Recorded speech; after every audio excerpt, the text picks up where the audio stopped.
vocabulário, sobre aquilo que não se deve usar, sobre gírias, sobre linguagens que não são adequadas para um sermão, adequadas para a situação. Nós falamos que nós devemos ter um conhecimento do público ouvinte, um conhecimento. A paz seja. Amém. E o Senhor te abençoe em nome do Pai, do Filho e do Espírito Santo. Amém. Ser processado pelos pais. Nós falamos sobre alguma regra de eloquência, né? Falamos sobre a gente usar sempre mais o nós do que o eu, por uma questão de princípios, ter objetivos claros, ter uma linguagem de fácil acesso, para não causar desinteresse. E agora nós vamos o quê? Para a postura do orador, a postura daquele que está com a palavra. A nossa postura fala, né? O nosso corpo fala. O nosso corpo transmite mensagens. Se eu estiver nervosa e começar a colocar a mão no bolso, tira a mão do bolso e coloca a mão no bolso, tem um homem que está de paletó, ou arroer uma unha, vocês vão perceber nitidamente que tem algo errado, né, no meu emocional ao estar aqui na frente entregando uma mensagem. E a plateia percebe. Então, a postura do comunicador, a postura do orador, o próprio corpo seu, ele fala por você. Você vai chegar num local para pegar um sermão e você já chega com uma postura, né, caída, os seus ombros relaxados. Aquilo ali, por mais que você tenha conteúdo e por mais que a sua mensagem seja uma mensagem que merece credibilidade, a nossa postura ela fala tanto que a tendência da plateia que está nos ouvindo naquele momento é desacreditar daquilo que vai ser pregado. Ainda que a gente não deva julgar a pessoa pela aparência, isso não nos é ensinado. Nós não devemos julgar. A gente não deve julgar um livro pela capa, mas pelo conteúdo que tem. Mas não é assim que funciona na prática. Todos nós causamos o primeiro impacto nas pessoas assim que nós chegamos. No outro dia veio um pastor cantar aqui com a esposa dele, tá lembrado? Eles trouxeram o back vocal deles. Tinha um dos rapazes, um mal grandão, ele tava levando assim com as mãos e enfiadas no bolso, ficar com as coisas assim, ó. Ele devia estar muito nervoso. Parecia que ele não tava nem aí, Mas geralmente ele não tava adorando, ele tava cantando, ele não tava adorando, entendeu? Ele tava cantando, adorando só assim com a mão enfiada no bolso da calça jeans assim, ó. Existem expressões corporais que demonstram timidez, muita timidez. Existem expressões corporais que demonstram um aparente descaso, outras nervosismo. Então a gente tem que se cuidar, ainda que internamente exista algum nervosismo em nós, e é fato.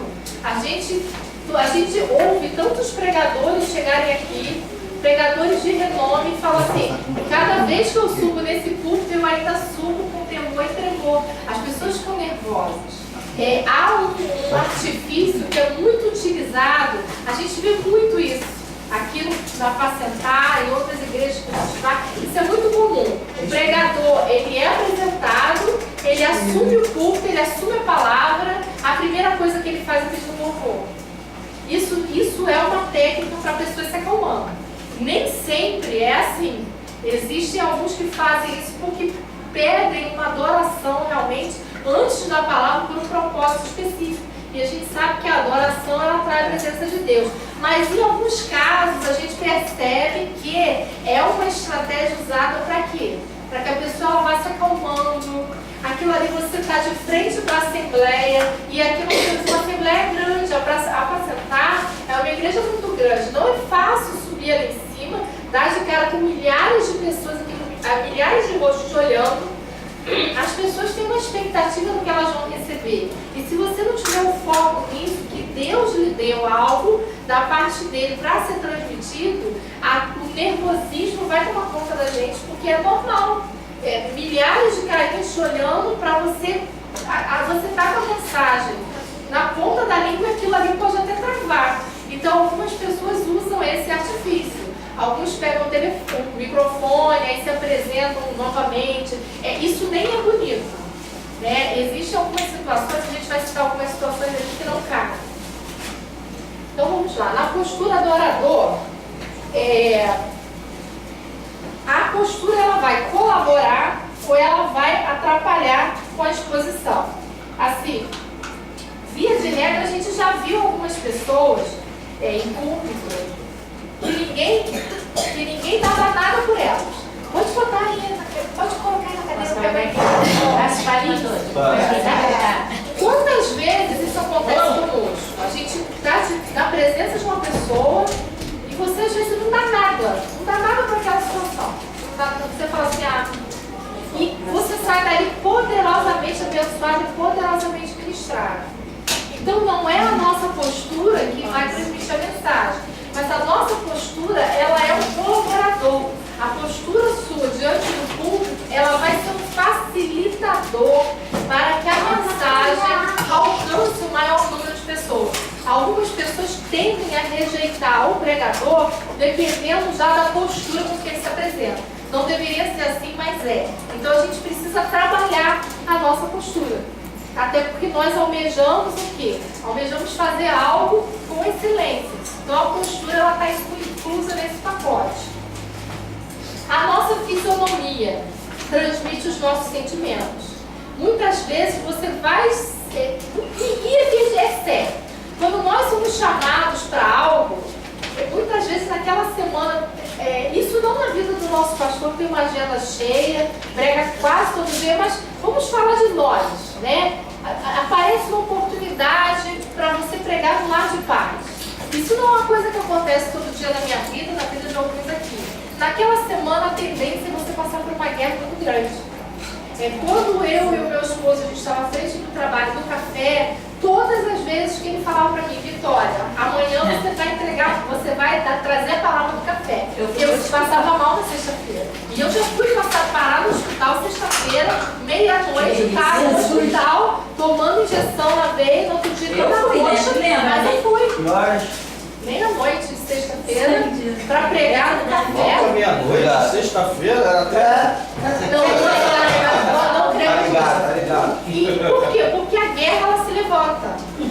Nós existe nas esferas espirituais, que nós não podemos ver com os nossos olhos carnais, uma luta, uma guerra contra as nossas vidas. Uma guerra contra a mensagem que você vai ministrar, vidas vão ser alcançadas. Então Satanás vai fazer de tudo para impedir que aquele momento aconteça.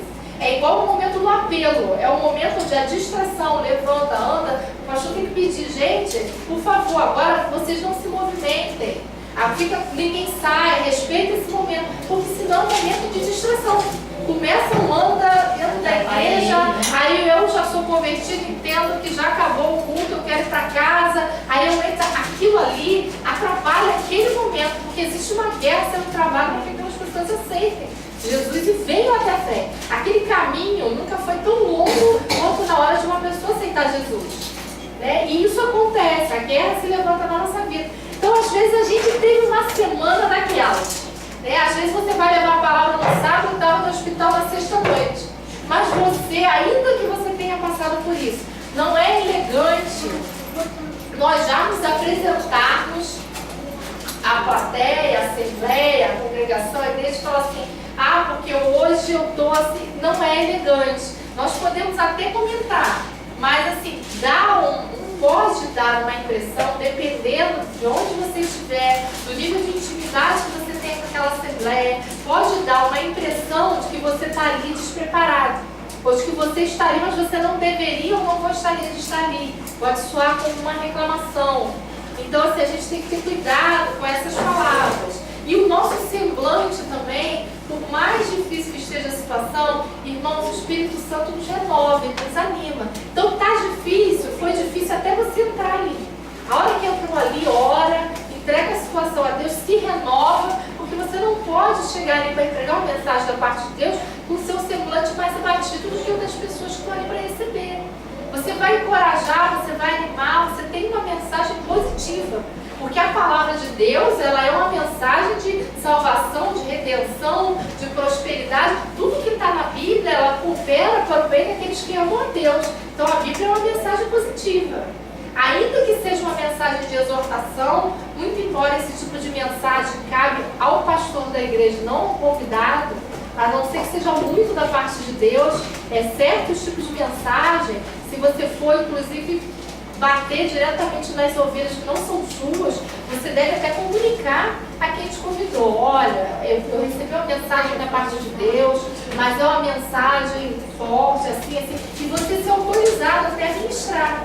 Porque não é prudente que um convidado venha açoitar as ovelhas do outro pastor.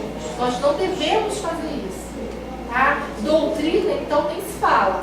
Cada igreja ela tem a sua doutrina.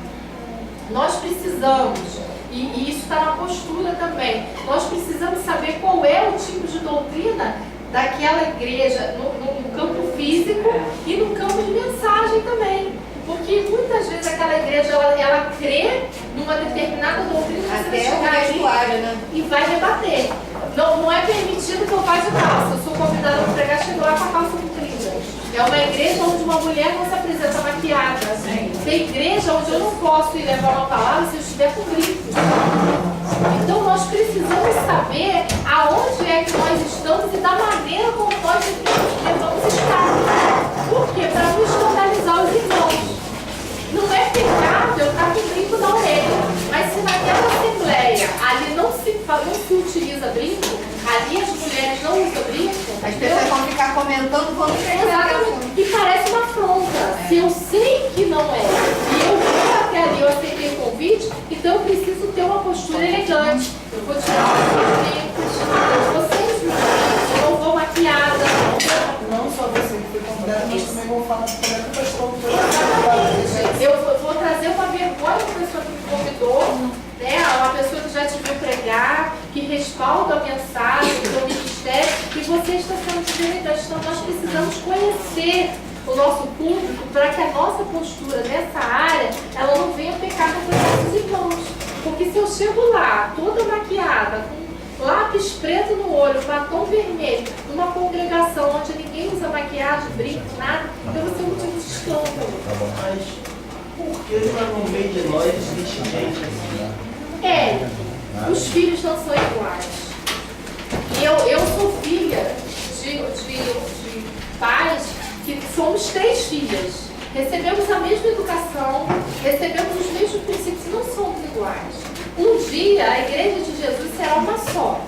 Hoje existem denominações. E eu creio que elas são necessárias. Por quê? Porque os filhos não são iguais.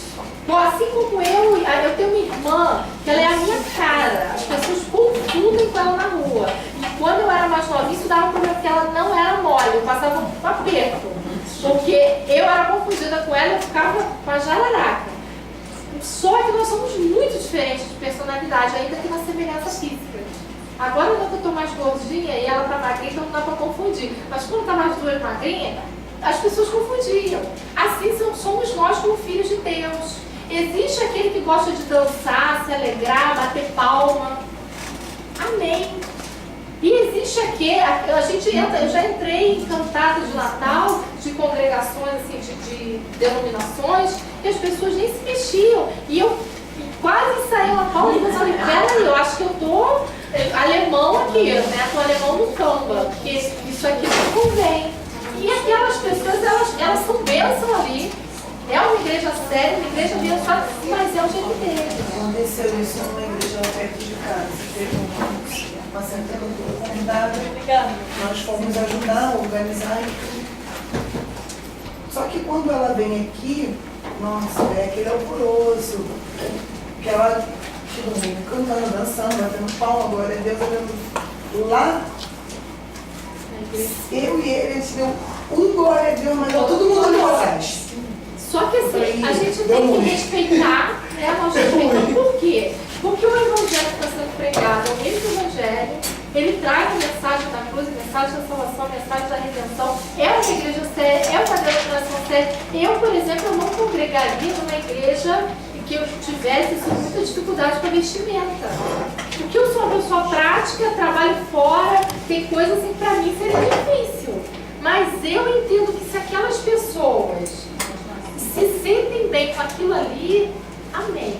Se elas não, exatamente. Se elas não se sentem com um jugo pesado, se aquilo ali para elas se sentem bem, amém. Sabe? sabe? Eu não questiono. Um dia, a palavra de Deus diz que hoje nós vemos o quê? Em partes. A gente vê como que por espelho, a gente vê como por enigma. A verdade total do reino, né? E na verdade a gente se refere muito ao reino como igreja. Igreja é igreja, reino é reino. O reino é o reino de Deus, ele ainda está por vir. É Jesus reinando. A gente usa assim, sim. Eu estava trabalhando mais, que ele falou que na igreja dele é assim, mais fechado para essas coisas, né? E o pastor viu um jovem de bermuda e camisa e colocou ele no banco. Agora o jovem está processando o pastor.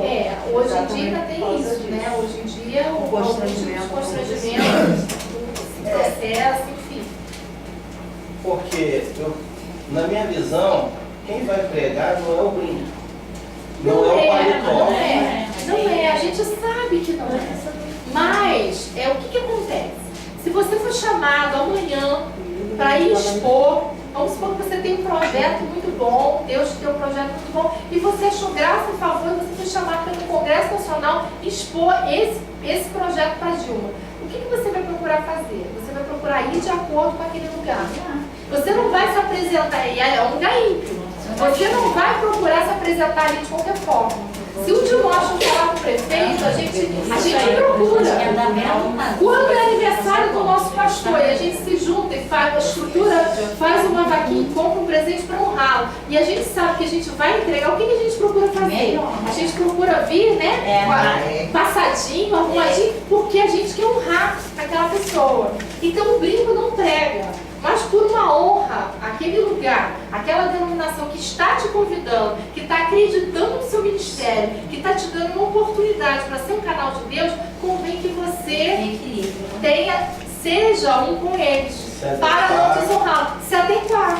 Isso não significa que você vai se adaptar com uma filosofia da sua vida àquele padrão. Mas se naquela denominação existe aquele padrão, existem igrejas onde o pastor não sobe num púlpito sem estar de terno e gravata. É igual no tribunal, né? Advogado. Exatamente. Existem protocolos. E se existe um protocolo naquele lugar, que nós possamos conhecer o protocolo para poder não quebrá-lo. Porque nós não estamos aqui para quebrar o protocolo, né, de outras igrejas, de outras denominações, e não ser motivo de escândalo para ninguém. Né? Porque já teve muito pregador aqui que, pela denominação dele, eu sei que esse cumprimento lá e quando sobe no culto é a paz do Senhor. Eles quando chegam aqui, eles dão boa noite, graça e paz. Por quê? Para entrar dentro da igreja. Isso é uma forma. Meu irmão chegou na igreja dele, uma vez foi pregar na igreja dele, ele deu boa noite. Primeiro, quando foi a reunião do ministério, a pastora, a presidente, a pastora, falou assim para ele: só faltava você dar graça e paz, para aparecer o Marco Gregório. Mandou essa para ele. Mas tem alguma coisa a ver? Graça e paz e a paz do Senhor tem Os problemas são muito religiosos. Esse é o problema. Elas muito religiosos. Mais da graça e paz. Geralmente as igrejas pentecostais elas são graça e paz. E um dos dois está errado, e um dos a gente vê graça e paz de Cristo pela primeira vez na Bíblia através do apóstolo Paulo. Ele saúda, existem algumas cartas do apóstolo Paulo às igrejas em que ele saúda com a graça e a paz de nosso Senhor Jesus Cristo. Então esse cumprimento que nós utilizamos é um cumprimento que a gente vê pela primeira vez através do apóstolo Paulo. É bíblico. Agora, você saudar a igreja com a paz do Senhor também é bem. É o que eu digo, é um protocolo denominacional. Doutrina, né? Nós aqui a gente dá a graça e a paz de Cristo. Eu dou graça e paz, e pior é às vezes que eu vou atender o cliente, quase que eu dou a paz do Senhor no telefone. Eu estou acostumada a atender o telefone e falar: oi irmão, a paz. Porque eu venho para cá às vezes, ou da minha casa, para ligar para alunos da escola de certo, e fazer contato, saber o que está faltando. Oi, irmão, a paz, é a Vitória, a paz. Às vezes eu vou ligar para o cliente, eu tenho que me segurar, porque senão eu dou a paz do Senhor para eles.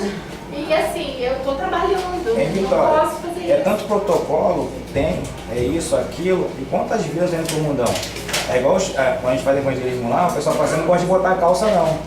Fala assim: meu irmão, vai de bermuda, Vai onde você quer, você vai chegar lá. A gente tem a igreja que o mundo tem uma prostituição. Isso, mas só que ele fala assim, mas em outra igreja não pode. Eu falei assim, é complicado, e para explicar a pessoa? Ele quer me matar a igreja. Os jovens Tem se isso. identificam muito com essa igreja. Eu tenho um primo que ele se converteu, ele era usuário de droga, ele arrumou uma namoradinha, veio pra cá, essa namoradinha foi um instrumento de Deus. Porque quando eu vim para apacentar, tem 9 anos que eu tô aqui, 9 anos e pouquinho. Ele tava aqui. Eu falei, o que ele tá fazendo aqui? Aí ele falou, e essa menina foi só, ela terminou com ele 3 meses, mas ele ficou firme. Só que ele gostava de banda, gostava. Hoje ele congrega nessa igreja, eu esqueci o nome da denominação, essa que o público é uma prostituição. Ele faz parte do Ministério de Louvor, ele faz parte do Ministério de Louvor, ele toca e ele é uma bênção. Tá casado, tem 2 filhinhas, tá firme. Então assim, eu vou questionar. É isso aí. Eu vou questionar. Foi aquilo que ele se identificou. Aconteceu isso comigo aqui na igreja, que eu vim ajudar, né, como voluntária. Eu cheguei aqui, encontrei os irmãos todos, aí eu desejei a paz, graça e paz, aquela alegria. Aí a irmã, aqui durante o dia é uma empresa, falou isso pra mim. Aí eu falei assim, o que? Eu estou falando com os irmãos. Os irmãos trabalham aqui durante o dia. Exatamente, durante o dia Foi uma colocação. Não, colocação que, sabe, eu fiquei assim. Aqui durante o dia existem funcionários que são necessários para que a igreja ande, seja organizada, mas aqui é a casa de Deus. A casa de Deus, Em primeiro lugar, este lugar será sempre a casa de Deus consagrada ao Senhor. Aí eu fiquei assim. Nunca será primeiro que preso. Foi uma fala muito bonita, mais amém. Vamos orar. Era cristã? É da igreja, todos fizeram cumprimento. Geralmente não Não sai é de convertida Graça não, e é paz. convencida. A irmã disse, Mas- não, aqui as pessoas que você cumprimenta com bom dia. À noite Muito você estranho, foi uma colocação. E eu fiquei assim. Vamos lá, vamos voltar para Deve ser uma atriz, Eu conheço uma pessoa, é um ator. eu conheço uma pessoa que ganhou uma macumbeira para Jesus, dando a paz do Senhor. Quando passava na rua, paz do Senhor, a mulher um dia virou para ela e falou assim, vem cá, que paz é essa que você me fala todo Foi dia? uma estratégia que Deus tinha, né? Vamos lá, vamos voltar à postura. Posição. A gente tem uma posição de atitude. Você não chegar no culto com o ombro caído, todo, né, com aquela expressão derrotada. Então é você ter uma posição de nobre atitude, o seu corpo expressar a credibilidade em você. Olhar para os ouvintes. Isso é uma coisa que costuma despertar o nervosismo. Quando você olha nos olhos da pessoa enquanto você está falando, o nosso nervosismo dá uma tendência de desviar, tá? Mas a plateia percebe. Então, nós precisamos nos acostumar para a arte de pregar sermão, que você tem uma plateia e que você precisa olhar nos olhos dela. Você também não vai fixar só no olho de um e falar para ele o culto inteiro. Isso também é uma fuga, né? Eu me concentrei ali por falar o culto inteiro olhando para ela, porque se eu desviar o olho, eu estou nervosa, vou até esquecer a palavra. Você deve, isso é uma questão, é elegante, que ao pregar um sermão, ao ministrar um sermão, você olhe ao redor da plateia e você se comunique visualmente com aquelas pessoas que ali estão. Isso é uma forma de atenção. Não encarar, né? Você não ficar encarando. Você começar a encarar muito, você perde a sua concentração. É o que eu faço. Se eu pegar o foco, a irmã, passar a aula inteira, eu vou perder a concentração. Mas de uma maneira geral, você correr os seus olhos dando atenção a toda a plateia. Isso é uma maneira elegante de tratar a sua assembleia. Não demonstrar rigidez e nervosismo, a gente já falou sobre isso. Botar a unha na boca, botar a mão no bolso, ficar esfregando mão, a pessoa está falando, as mãos, elas nos denunciam. As nossas mãos, elas são... Tem um aqui na frente, Adriana. As nossas mãos, elas são um objeto grande de denúncia para nós. Porque nós temos tendência a nos estressar muito com as mãos. E quando a gente começa a esfregar muito a mão uma na outra, ou você percebe que toda hora a pessoa está com uma toalhinha enxugando as mãos, isso demonstra que a pessoa está com uma sudorese intensa nas mãos e que isso é uma reação física. A gente nem consegue evitar se isso acontece, porque é um fenômeno físico. Mas as nossas mãos, elas denotam bastante como está o nosso estado de... Os dedos, né? Onde tem que pegar as pontas. Ele tem tudo com a mão assim, ó. Aquele cortezinho? Ele faz assim, Isso é bem bonito. Eu acho que é hábito dele. Ou pode ser uma mania, ou pode ser nervosismo. Porque é uma situação nova. É uma pessoa que teve, acho que nunca foi ajudar. E aí você está no meio ali, principalmente por debate, que geralmente quem tem mais experiência engole o que tem menos. Então isso é uma demonstração de nervosismo. Evitar exageros nos gestos. A gente vê, muito pregador consagrado com certas maneiras de se conduzir no público. Mas ele já tem um nome consagrado. Se eu for fazer aquilo que eles fazem, as pessoas vão achar que alguém sou de Deus. Eu vi algo extremamente engraçado, que foi o pastor, acho que foi o pastor Jorge Linhares que teve aqui, e ele fez uma imitação do espermatozoide caminhando. Gente, eu ria o culto inteiro, porque eu nunca vi algo tão engraçado. Mas se eu for fazer isso numa pregação, vai ser um escândalo. Mas ele é um pregador renomado, é alguém que ao longo dos anos ele veio construindo uma credibilidade ministerial.